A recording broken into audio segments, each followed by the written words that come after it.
coming tonight. I'll call the January 2020, gotta get used to that, District 4 Advisory Board meeting to order. And can everyone please stand for the Pledge of Allegiance? Sorry, Don, I didn't know that. I pledge allegiance To the flag of the United States of America and to the republic for which it stands, one nation, under God, indivisible, with liberty and justice for all.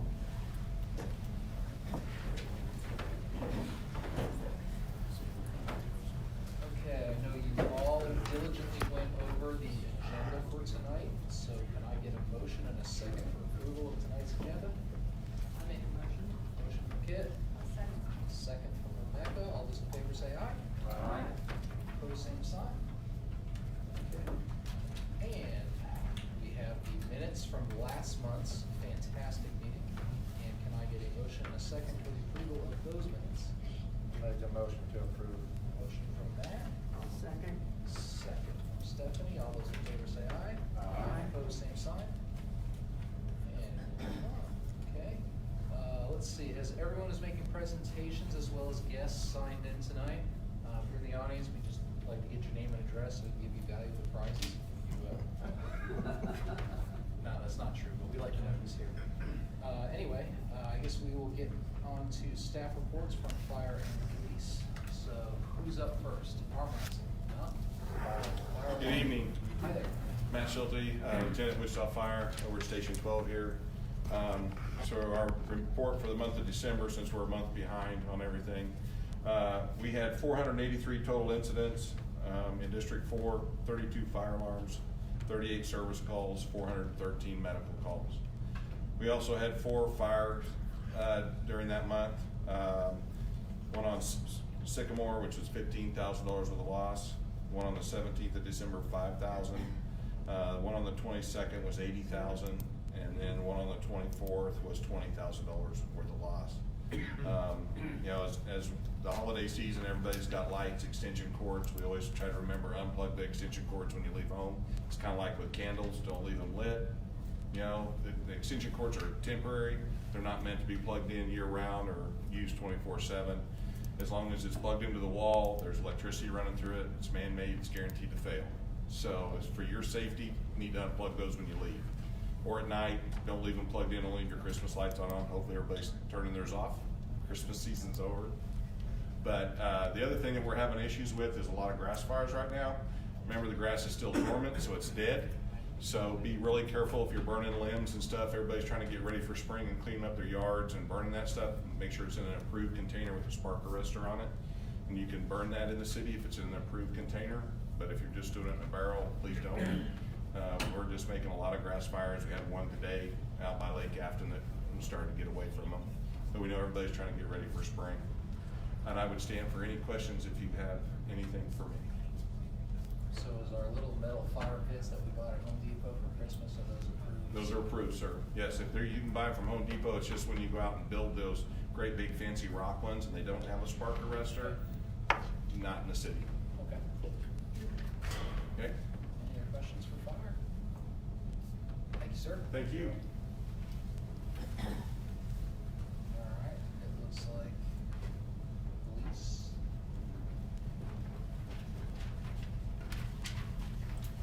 I'm Officer Perkins, I'm out of the Patrol West Bureau. One of the things that we did back in December, but I'll put it out now, is all of the bureaus conducted what we call a warming assignment. You know, auto thefts in wintertime, go up, people start their cars, go inside, come back out, their vehicles are gone. I only have the numbers for Patrol West. On December 18th, 4 of us went out there and we passed out 103 flyers. We also wrote a couple parking tickets, but so just Patrol West on that day, 103 vehicles that we found that were warming up. Now, not all of these were people who went out there. Some of these, we understand, were probably auto starts, and my suggestion is for anybody who does this practice, if you do go out and start your car and leave a set of keys in there, is get an auto start on your vehicle. A lot of times we didn't stick around, we just put a flyer on and we moved on. Did make contact with several who said they did have auto starts. I also made contact personally with one lady who admitted she didn't, and she hoped her car wasn't gonna get stolen. Larceny to auto still continue to be pretty much the number one thing that we see in the larceny areas. The numbers that we had for Patrol West just this last week, there were actually only 4 of them. One of them was a gun, side pocket, 600 South Tyler.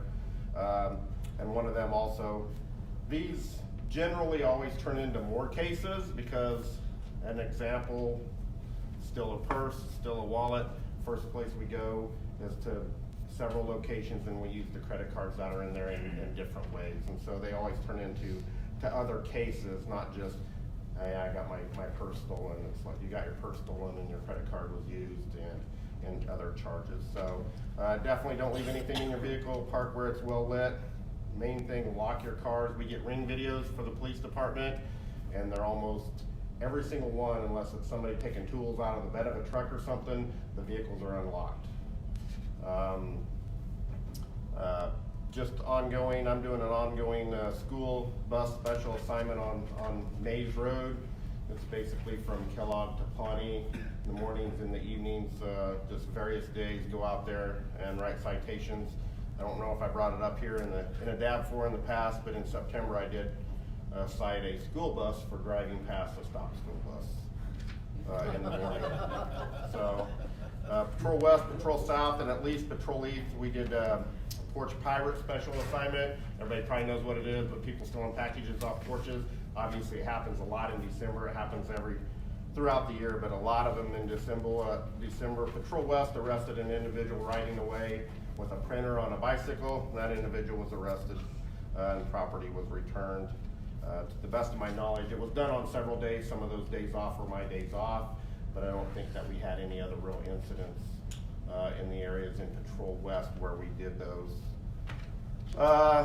And kind of I worked on New Year's Day. There was a large walk. If anybody here went to the Pawnee Prairie Park and walked out there on the nice day at about 10 o'clock, the parking lot was completely full. There was probably a couple hundred people. And when I did have a small group together, I did tell them right before my call to please not leave purses in your seats or anything else like that, and told them, and I had a minimum of 4 people that were in my group that walked back out to their car. So I kind of wanted to meet everybody and tell them this information, because that is where the majority of our stuff in Larceny comes from.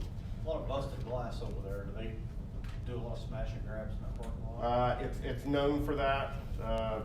Buffalo Park, a lot of I mean, what we see at parks is, and we kind of beat up on girls a lot, but guys, we do it too, but we don't carry purses. Now, if you're gonna go to a park and walk, you're probably not gonna carry your purse with you. I mean, that's just how it happens.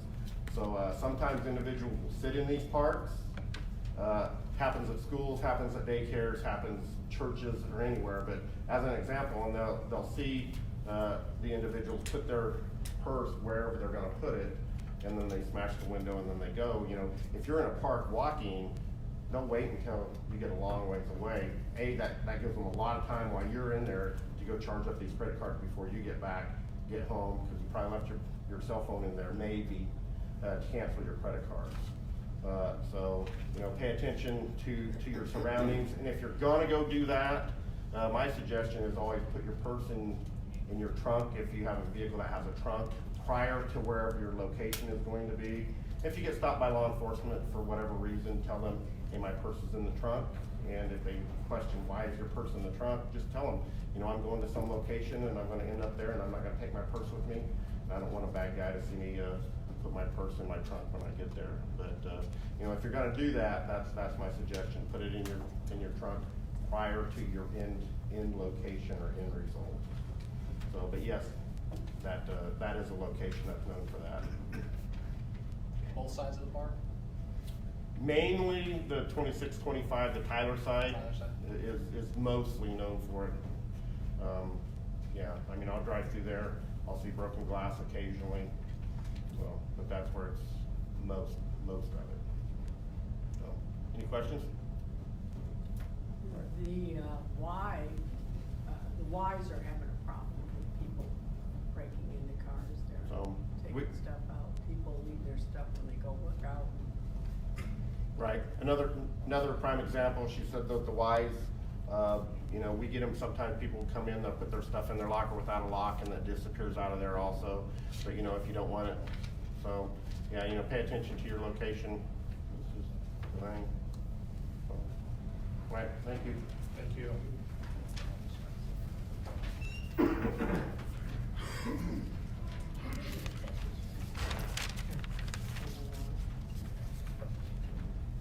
Good evening, Good evening. Officer Alex Recio, Patrol South. I'll give you the stats for Patrol South for the district.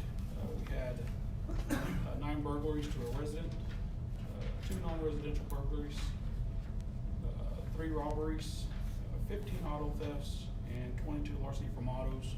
Those were all for the month of December. Down south, for the past couple of months, we've worked on several special assignments. The first special assignment that we worked was in regards to auto thefts. We noticed that majority of these vehicles were landing in the same area down south, so we started. We were able to figure out a target location, and we watched this location for almost a week. During that week period, we were able to make several arrests for people coming and going from the residence. On the last day, officers were able to locate a stolen vehicle in the driveway. A person came out. They rushed up to the vehicle, made an arrest out of the vehicle. The person did talk to the officers, admitted there was more items inside of the house that were stolen merchandise and also drug and weapons in the house. A search warrant was applied for the residence. After several hours, officers were able to gain entry where they did recover several stolen items, weapons, and documentation that they tried to destroy either in the dishwasher or burning in the bathtub or trying to flush down the toilet. So I think during that assignment, we were able to make at least 6 arrests on several different subjects. The next assignment that we did was in regards to the wire thefts. Individuals going around throughout the city and cutting wire from the poles across. We were able to identify a couple of good prospects on that.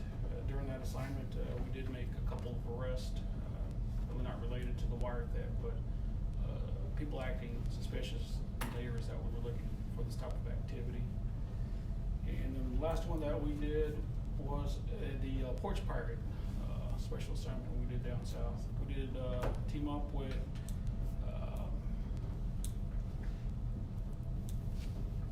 UPS and one of the other, couple of the other services that deliver packages. We were able to get information in regards to where their routes were going from the south side of town. We did follow up on those locations and did go to those locations to see if packages were delivered. During our assignment, we really didn't see anybody taking any packages. We did have a couple of people that we were keeping an eye out for. And on our last day, we had a subject stop around Broadway and Harry area. Officers were going through that area and they came across another individual that did have a box on the back of his bicycle, which was a printer that was taken off the porch from West Side. Officers were able to contact that owner. He did have a Ring doorbell and was able to get that individual on camera, take an item, and led to at least a couple more other cases where they do have video of that same subject taking items within that neighborhood. And our last one here was the hotels. We have several hotels in the 47th and 235 area that cars have been getting broken into. 4th shift, 3rd shift officers and our critical response team did special assignment over a weekend ago. And no activity was observed during that time that they were out there trying to catch these individuals breaking into those vehicles. So we're gonna still monitor those locations, and if need be, we'll start doing a couple more in regards to that, and assist them with the extra bodies from CP. Hopefully, adjust our schedules to work on those assignments. And also in regards to the auto warming, Patrol South, we were able to hand out at least 47 of those flyers from vehicles we were able to spot throughout that 2 to 3 hour time frame that we're out and about. In regards to the YMCA, the Y next door did have a couple of vehicles get broken into. One of the credit cards was used at a different location, and they were able to come up with a suspect vehicle and to see if they're able to locate that vehicle going through their parking lot, see if we might be able to get a tag and go from there with that. So, other than that, that's all I have. Any questions? I got, some people went out in the neighborhood group and put out some flyers around 27th Street. And I got hit with several different phone calls, and a lot of them were, and by the way, really getting on to me about speeding on 27th Street before and after school from Glen to, Meridian. This is something I'd heard about in the past. It kind of went away, but now they tell me it's really getting out of control, and people passing several cars on there and kids standing out there. Right. So I just said something to the chief about it. Yeah, that's an off and on situation. From the time I've been on the farm about down south, you know, that comes and goes. So I'll bring that up to the officer for that area and also get a hold of our traffic section. See if maybe they can get some of the motorcycles to go in that area during those time frames to address that issue also. I just appreciate what police and fires here, and you guys working through the holidays and not always getting off the time to spend with your families and having to try to schedule your own holidays on your non-work schedules. So I appreciate everything you guys have done. Appreciate it, sir. Thank you. Thanks, guys.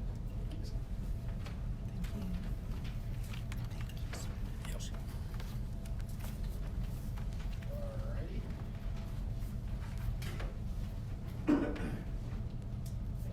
let's see, we have library report now, and Robin Galt is not here this month, but he's filling in for his kid. He'll give us the library report. Okay, Alfred circulation count for December was 9,353 items. 2019 total was 135,692. Alfred's gate count for December was 4,991 visits, with a total of 75,503 visits as a total for 2019. On Tuesday, January 21st, from 6 to 6:45 p.m. at the Alfred Branch, children ages 2 to 6 will have fun with numbers at Count It Out Storytime, a storytime themed around math. This month, the library is encouraging residents get a jump start on our winter reading challenge. Read 2 books and log the titles on Beanstack, the library's reading tracker app. Beanstack is hosting this reading challenge, and we're competing against other schools and libraries across the country for big prizes. Visit wichitalibrary.beanstack.org to learn more and sign up. The 2020 Read ICT Reading Challenge categories were announced on December 29th. This annual reading challenge, in partnership with Suzanne Tobias from the Wichita Eagle, encourages adults to read 12 books from 12 different categories each year. More information about the challenge, including a list of the categories, can be found at wichitalibrary.org/readaddict. All Wichita Public Library locations will be closed Monday, January 20th in observance of Martin Luther King Jr. Day. Customers with a library card in good standing can access ebooks from Overdrive. Excellent job. Thank you. You'll second that? All right. Because he didn't want to do it. Did I see our new DAB member come in? You did. Hey June, why don't you grab your sign and come on and grab a seat over in the corner? We'll scold you later. Give my excuse For later. there'll be a ritual flogging after the meeting. Did you guys have a CAFSCAN meeting this evening for supper? Okay, now we will move on to the public agenda, and there's something on here about Representative Hoheisel being here. He asked to be on the agenda again tonight, Okay. but He must have got tied up. we'll hear from him tomorrow night. No worries, we'll give him a pass. He gave a great update last month, so. He did. It's nice that he's actively doing that for us. Let's see, so, any off-agenda items, so if there's any individual here who did not request to speak on the public agenda prior to the meeting, may speak at this time unless it's about one of the cases being presented tonight. I'll take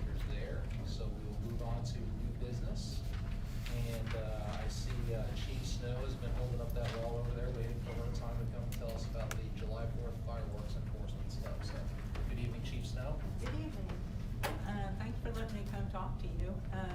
My purpose tonight here is to provide you with the results of our enforcement acts in 2019 as far as fireworks. Just to refresh your memory, the ordinance has not changed. It hasn't changed in years. In 2018, though, the department made a commitment to engage the enforcement portion of the ordinance that currently is in existence. Currently, what the ordinance says is that fireworks that don't go any higher or any wider than 6 feet are allowed within the city of Wichita. And then as far as the state rule, so that you understand what the state rule is, the state rule says that any fireworks are legal except for bottle rockets. And then both the city and the state also say that the lanterns are illegal. Okay, so that just kind of gives you a little foundation of presentation and what we've been doing, our efforts for fireworks. Tonight, part of the presentation, what I'd like to gather from you is your input, your comments and suggestions going forward. Sometime prior to the end of the first quarter of 2020, after we've made presentations at each one of the DABs, we'll gather all the information that we've compiled, both from a survey that I'll give you the results of, and then also from your input, and then we'll go to council with a recommendation for the 2020 fireworks enforcement. So with that being said, here's some facts. This year in 2019, do I need to give you a moment to turn? Okay. This year in 2019, Wichita Fire Department responded to 18 firework-related calls. Out of those 18, 3 of them were structure fires. And out of those 3 that were structure fires, 2 of the 3 were a result of improper disposal of fireworks. Meaning that even though we get out and we try to educate and tell people not to put your used fireworks in plastic containers, they continue to put them in the trash cans and they put them up beside their house. The third one is basically was undetermined, but it was a result of some type of fireworks. I'd just be guessing if I were to say what, but history has told us in the past it's usually because of improper disposal. The other 2, we had 2 of those 18 were non-structure fires, and the rest were just miscellaneous causes. So the actual total loss on the July 4th, the 9 days that we have fireworks in the city of Wichita, the total loss was $64,000. We have 51 injuries reported to area hospitals, which is exactly what we had in 2018. We have 1,142 complaint calls, and that from July 1st through to July 6th, that's the time that Emergency Communications actually opens up their complaint line. And they're the controllers of that, on when they're gonna man that. It's not the entire 9 days. And this year we wrote 59 citations for illegal fireworks.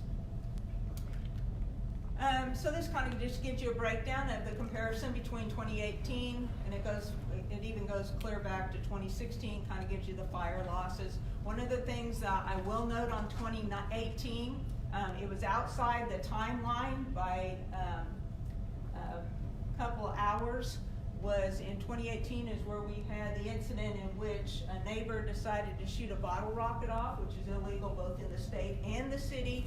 It landed on one of the wood shingled homes next door, and it burnt the roof off, so the actual loss was like $400,000, but it was outside of our timeline, so we didn't count that.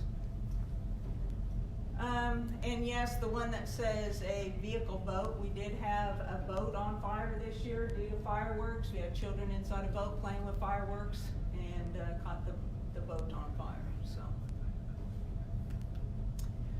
So for injuries and complaints, like I said, last year in 2018 we had 51. Again, this year we had 51. In 2018, and we get our numbers as far as from the complaint call from our 911 partners, our dispatch partners. In 2018, they could not separate out complaint calls that came from the county, from Sedgwick County residents that were outside the corporate city limits. Usually those average between 100 and 200. This year in 2019, or in 2019, we're in 2020 now, but in 2019, they were able to separate them. So those are actually all calls that came from citizens within the city of Wichita. And then at the bottom, it gives you the peak dates. So this year, what was our enforcement for 2019? 2019, the Wichita Fire Department partnered up with the Wichita Police Department, and on the evenings of July 3rd and July 4th, we went out and we enforced fireworks. We put together 7 teams, and they were composed of 2 police officers and 1 firefighter. That recommendation came from UDAVINS, and the reason it was because last year in 2018, what happened was we had 22 actual teams out where we had 1 police officer and 1 firefighter, and it became a significant safety issue. Oftentimes the 2 would get separated. Fire department members are not trained to the same level. Well, we're not trained at all in regards to dealing with hostile environments, not dealing with large crowds, those types of things. And so when we were to be separated, left a police officer all by himself, oftentimes with a large crowd, and the firefighter that is not equipped to handle any kind of de-escalation of hostile crowds and or self-defense by themselves. So this last year, coming from the DAB, they said, well, why don't we partner up 2 police officers with a firefighter? So there's a safety issue. We did that. If you back up a little bit, on 2018 too, we also have body cam video of one of the fire officers getting assaulted by one of the crowds. So that also continued to enforce the reasoning for the 7 teams. This year, in 28, or when we made the presentation, the reason why we picked 7 teams, again, it came from a DAB recommendation, and that was, and pretty soon I'll show you a heat map which identifies where all the hot spots were. There were 6 very specific hot spots in which all the complaints seemed to come from, and so we put 6 teams together, and then we had a 7th team, which was basically a roving team that would back up in case somebody were to signal or radio that they were in trouble. This year there were 59 citations written, and the teams actually checked out 79 complaints, and they made 159 self-initiated contacts with citizens. So if you take a look at our history, in 2018 is when we actually engaged in the actual enforcement part of the current ordinance. And so you can see in 2018 we wrote 138 citations versus 59 that we wrote this year. In 2017 we wrote none, and in 2016, in 2016 and 2017 we weren't engaging in the actual enforcement part of the ordinance. So. If we take a look at, here's a heat map, this is just a comparison. This is what the reasoning behind the 7 teams in 2019. This was the complaint call density. If you take a look at those yellow spots, you can identify 6 major areas in which we call them our hot spots, which we're going to concentrate our efforts on. In 2018, if you take a look here at the little double numbers there, that's where the actual fireworks citations were issued. It's pretty busy up there and pretty small, but we wrote 138 of them. And then here's a comparison to 2019. Here's where the complaint calls came in 2019, the red areas, and the green is, if you can pick out the green dots there, that's where the citations were written. So if we take a look at just financial considerations, in 2018, the actual firework manufacturers or companies that were coming to town to actually sell fireworks were, we instituted or implemented a $1,500 sales permit. So they would pay $1,500 to have a tent on somebody's premises within the city of Wichita. So there were 30 of those, 30 tents in the city of Wichita this last year. So out of those tent sales, there was collected $45,000 to pay 2 police officers and 1 firefighter for 7 teams cost a little over $25,000, $25,737. So once we collected the $45,000, we paid the police and the fire officers. there yielded an excess of $19,262. People ask, well, where'd that money go to? It goes back into the general fund.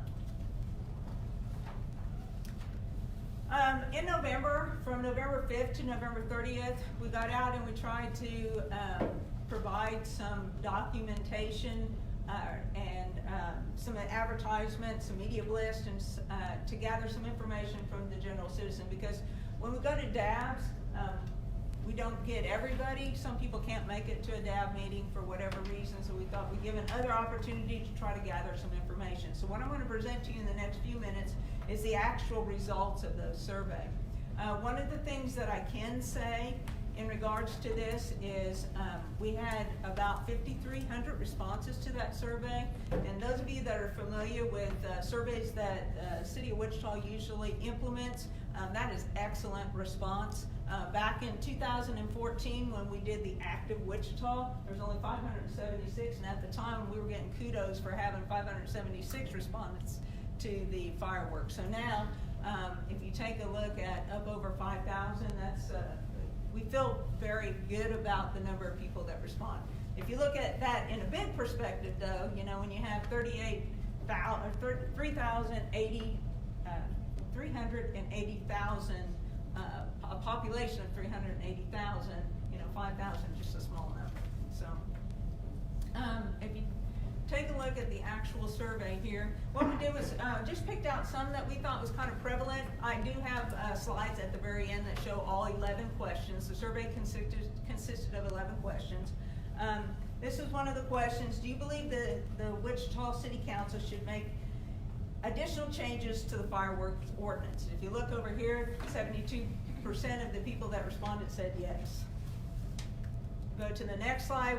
Which kind of fireworks should be legal in the City of Wichita? Here's when you start to have some discrepancy here. 51% of the people say that we should just whatever's legal in the state of Kansas, and then it's divided up amongst that. The next question: how many days should the public be allowed to set off the fireworks in the city? Currently, we run from June 27th to July 5th. That emulates what the state has. In this case, if you take a look, 37% of the people that answered said that we should run it the same as the state. And then the next most popular question is that we should run it only for a shorter period of time. And basically, they use the 4 days. The next question on the survey that we thought was pertinent was, currently fireworks may be shot from 10 a.m. to midnight each day of the designated 9-day holiday period. Should the daily ending time be changed? And again, here's where it gets I mean, the numbers are pretty close. 37% of the people that took the survey said there shouldn't be any change. 26% said they'd like to see it reduced down to 10 o'clock, and then from there, there's 15% of them said at the 11 o'clock. So, the next survey question: does the enforcement of fireworks ordinance impact your personal use of fireworks? In this case, 39% of them say they don't use fireworks at all. So, 39% said they don't use. 32% say they only use legal fireworks. So just between there's 61% of the people that are surveyed either don't use them or they use legal. And then you've got 21% that say that it didn't have any effect on what kind of fireworks they used. And the last one we thought was pertinent was, in your opinion, how did illegal fireworks use in your neighborhood compare to illegal fireworks in the previous years? And 59% of the people said that it was basically the same as it was the year before. So,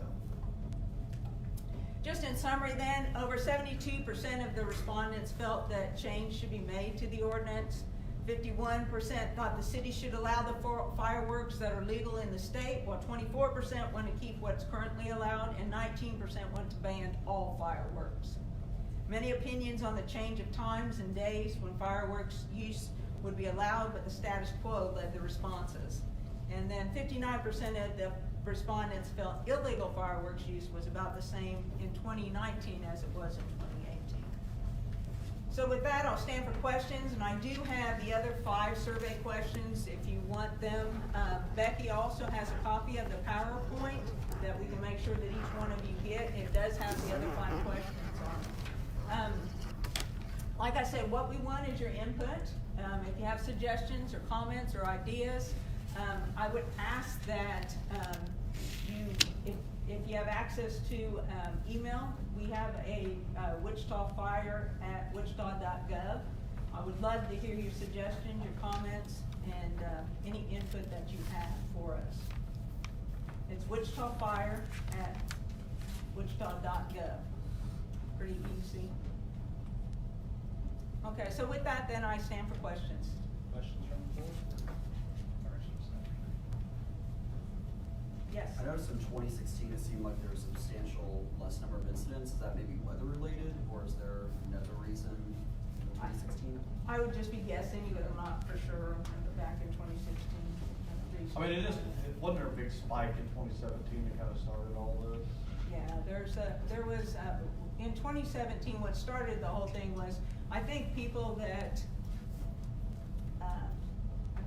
to the point where they were kind of tired of people being disrespectful with one another. And a lot of it happens to depend on what day July 4th happens to fall on. If it's in the middle of the week versus the weekend, the tolerance level is totally different.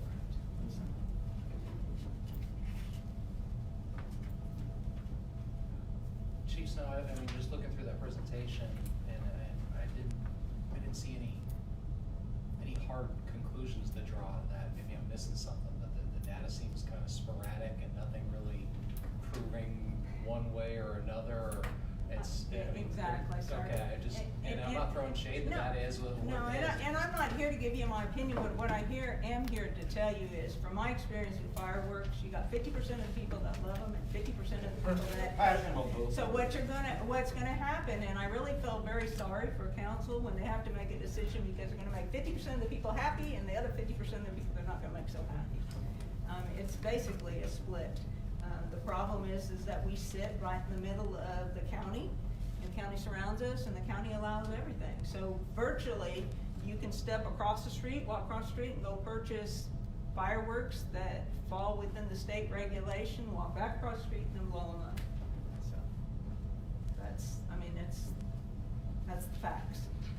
I'm just looking for your opinion, so like I said, this is what my dad wanted. I was looking for some conclusion. I mean, I assume the whole point of this is, in theory, we should be trying to improve public safety. That should be a foregone conclusion. I didn't see anything in the data that made me say we improve public safety with this whole exercise. The ordinance, enforcement, anything. No smoking, Roman candle, so to speak, that says, by golly, we got better, so. No, you're exactly right. I mean, the city made 20 grand, I saw that, but, anyway, so, I mean, that would be my feedback, because I didn't see anything in there that said that the whole exercise or the ordinance thereof accomplished anything other than perhaps appease 50% of the people and heck off 50% of the others. We're just trying to get people's attention.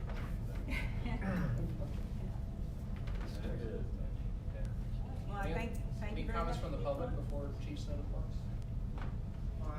My name is Peter. I live on 145 South Doors. I wanted to say that I noticed a difference last year compared to the previous year in my neighborhood. Because my neighborhood was, the previous year of that, I just noticed I couldn't even drive through my neighborhood without all the illegal fireworks going off. And in this year, it just seemed a lot quieter, and I noticed that was where my neighborhood fall right where the hot spot was at, and it was the truth. It was that bad at that one point, and I did notice a quiet difference around that in 2019. Did you take the survey? Yes, I did. Okay, The next fine. round. All right, and if you have time and you'd like to share your additional comments, we'd appreciate that. Because we truly do, we compile all of the comments that we get and try to give the council the best recommendation we possibly can. So we appreciate your input. Thank you. Anyone else from the public? Okay.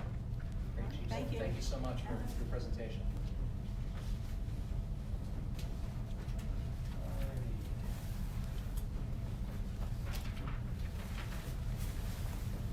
Okay, so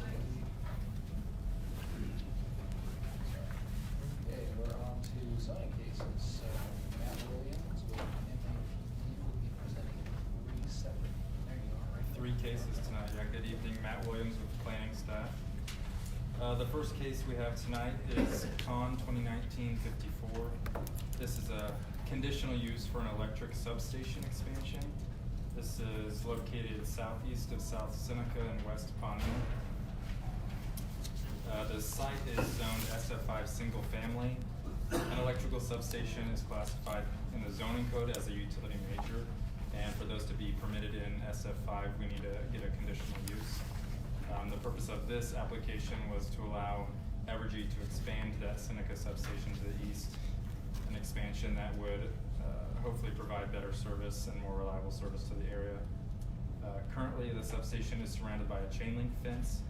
The applicant is proposing to replace that chain link fence with a 9-foot precast screening wall system that would put this into modern standards.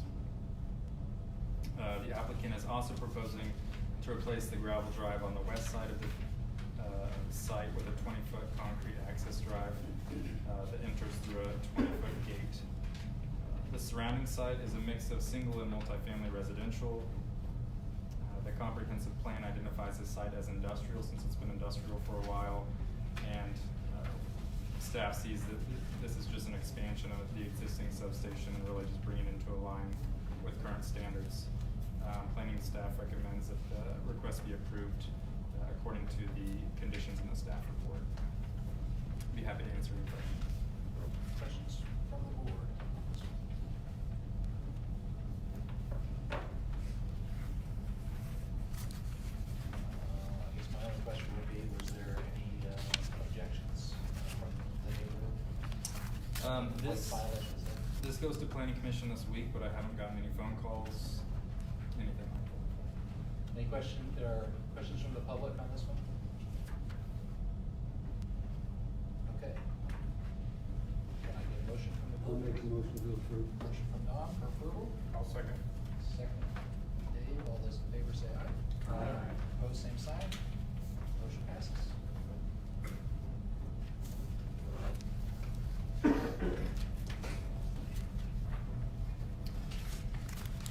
Okay, the next 2 cases are both requests for 2-family residential. So the first one is Zone 2019-46. This is a request for the TF3 2-family residential zoning in an area that's currently zoned SF5 single family. This is generally located southeast of South Meridian and West Douglas. The property has been vacant since 2017. It's also located in the Delano Overlay District, which requires architectural review to ensure materials and the design are compatible with the surrounding structure. Properties around the subject property are zoned SF5 single family.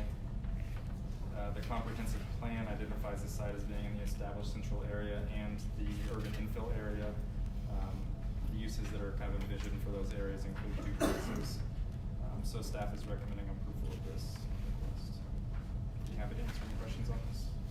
Questions from the board? Is there an existing house there that is going to be demolished, or is it a vacant lot? Vacant from 2017. Is it vacant lot? Mhm. Okay. I tried to see it on Google, couldn't see it. What's the minimum lot, the area for that to do a twin home? The zoning code requires a minimum of 6,000 feet per duplex building, so there's currently 8,000 square feet with 1 duplex building, so. So you can do one building, 2 Yeah. sides? Yep.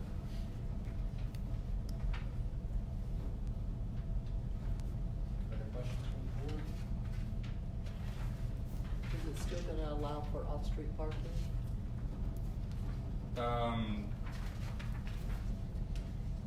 I do not know the answer to that. Let me look at it looks like there is a detached garage, so there's gonna be a garage with a long driveway.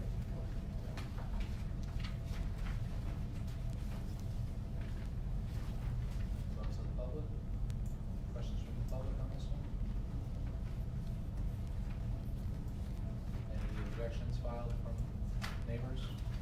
This was not my case, but I was told that Kathy hadn't got any phone calls or anything like on December 5th, and there were no protests.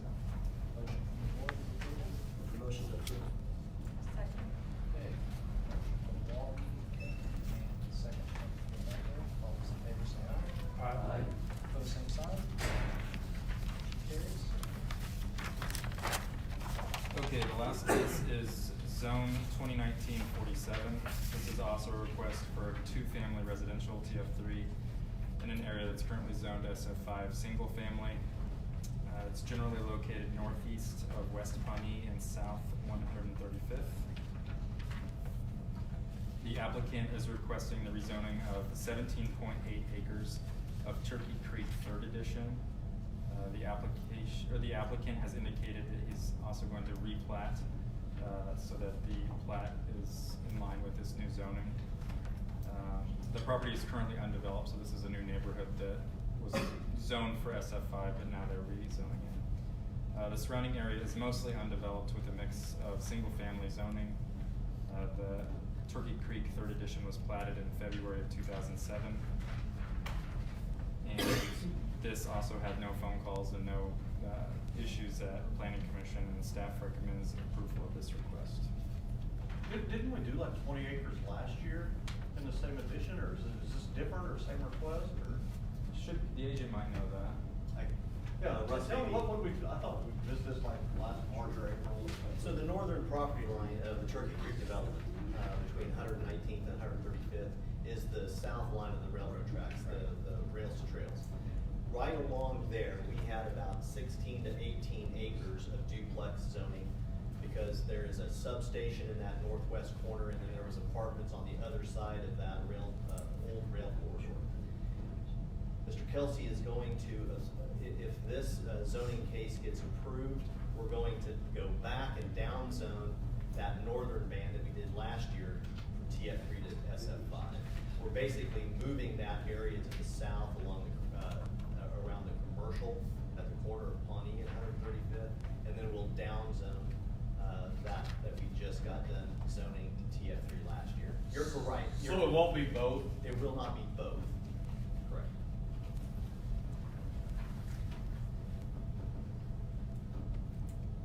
Questions from the board? Questions from the public? Okay. With that, we need a motion from the board, please. We got a motion from approval from Stephanie. Second from Matt. All those in favor, say aye. Aye. Opposed, same sign. Motion carries. Got, thank you, Matt. It's, no old business. Everything's new, it's a new year, right? And, let's see, board agenda. Would, anybody on the board like to share any updates or funny anecdotes or anything like that with us? I did get a phone call from a gentleman named Pat, and brought to my attention that there was a situation with West Street and Kellogg overpass. Going from the north to south, it looks like it had been, the rust had been sandblasted off and had been overlaid or something.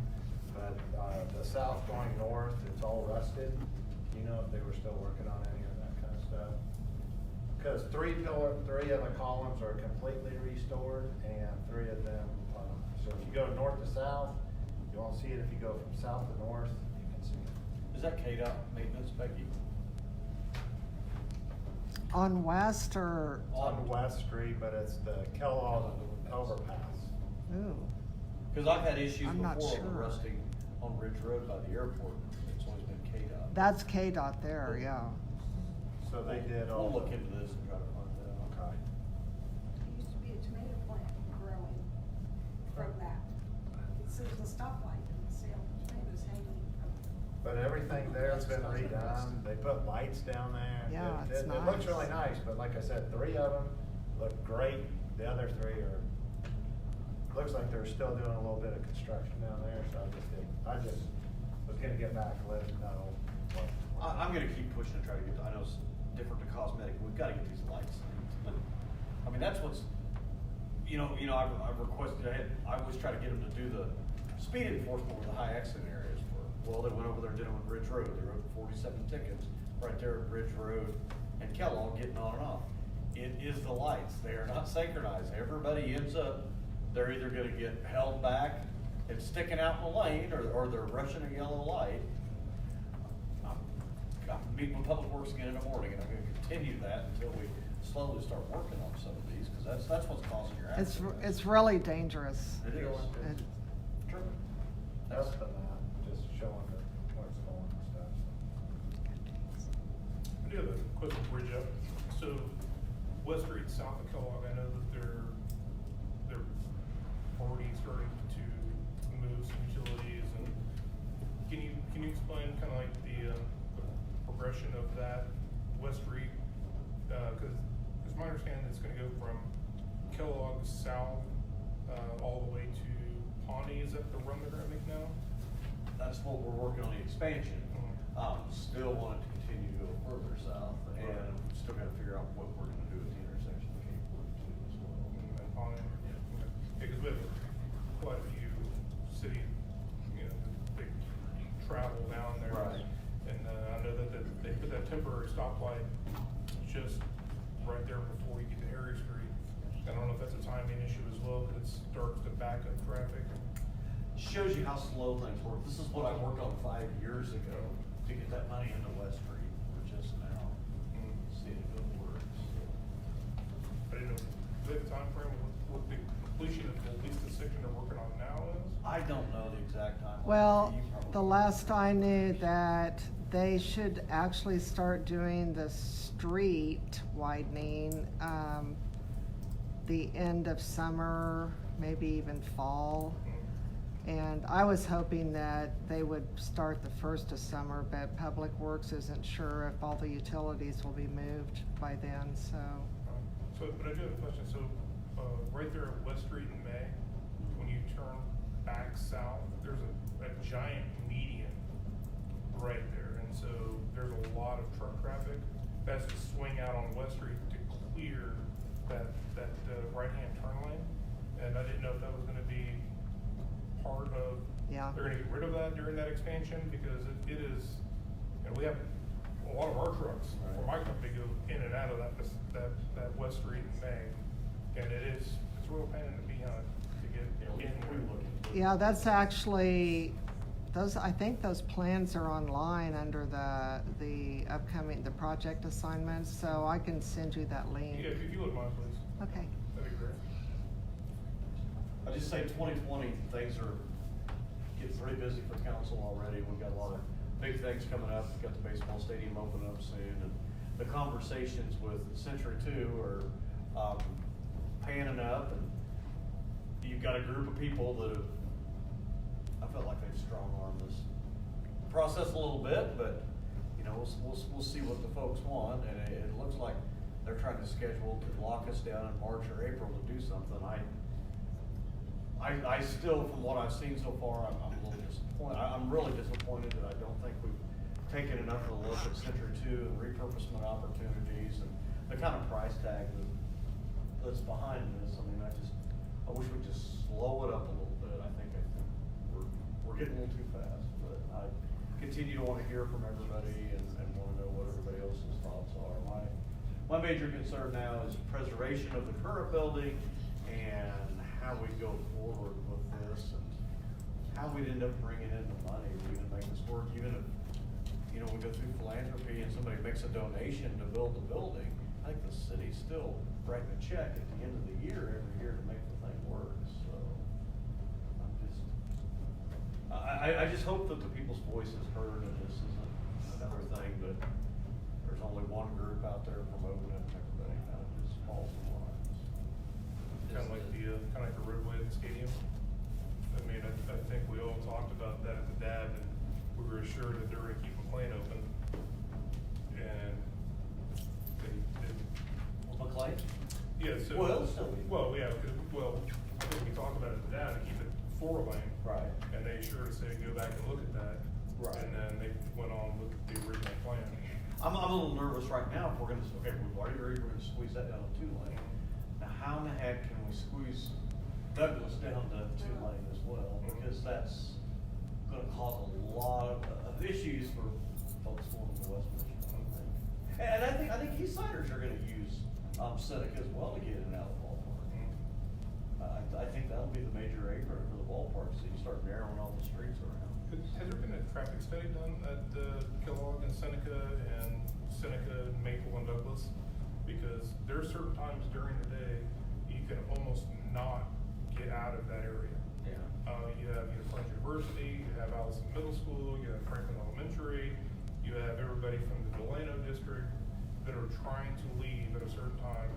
They have, and I asked for, traffic studies on McLean 2.5 years ago, because I knew that this discussion was gonna come up, I wanna make sure that we had data.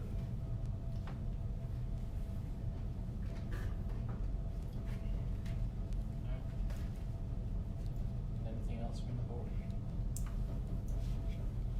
I guess we'll take a moment to recognize our member sitting down the end. Jan, welcome.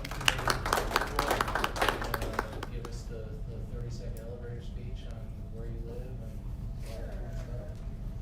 I live at 1226 South Fieldcrest, so I'm in the Calfskin neighborhood that is an unofficial HOA.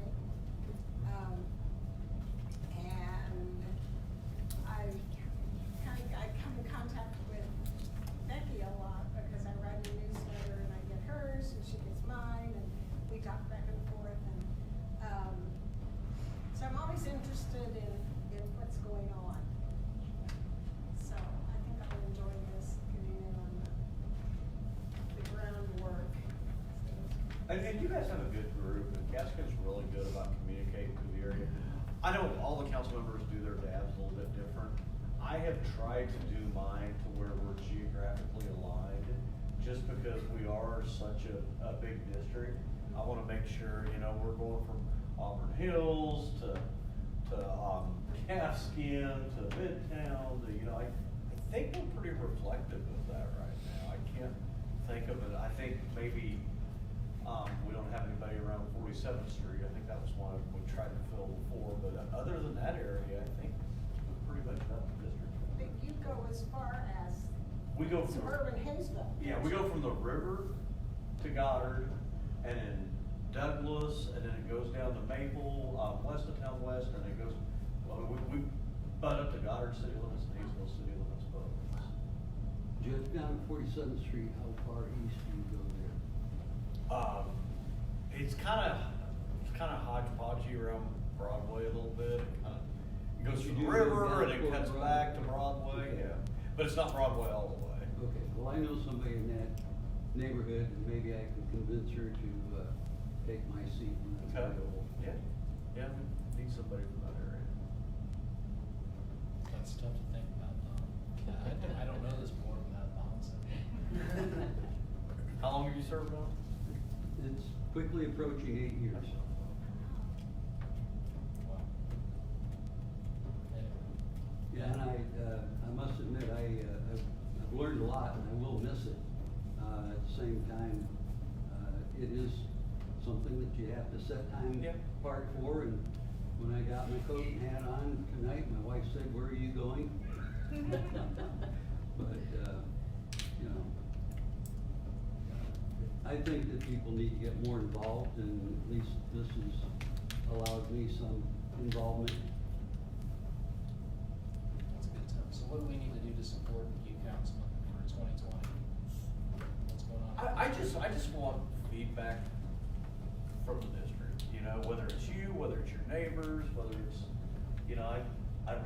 I represent the city in its whole, but I've learned this is, I'm going into my 7th year on the council, and I have learned that what District 4 wants, or this area of town, is not always reflective of what my colleagues as constituents want. So I still just try to protect the voice that 60 or 70% of you are throwing at me, and I try to represent that. Who's our Delano person? Well, hi. So the whole Century 2 ballpark thing is probably near and dear to your heart. Yeah, and I think especially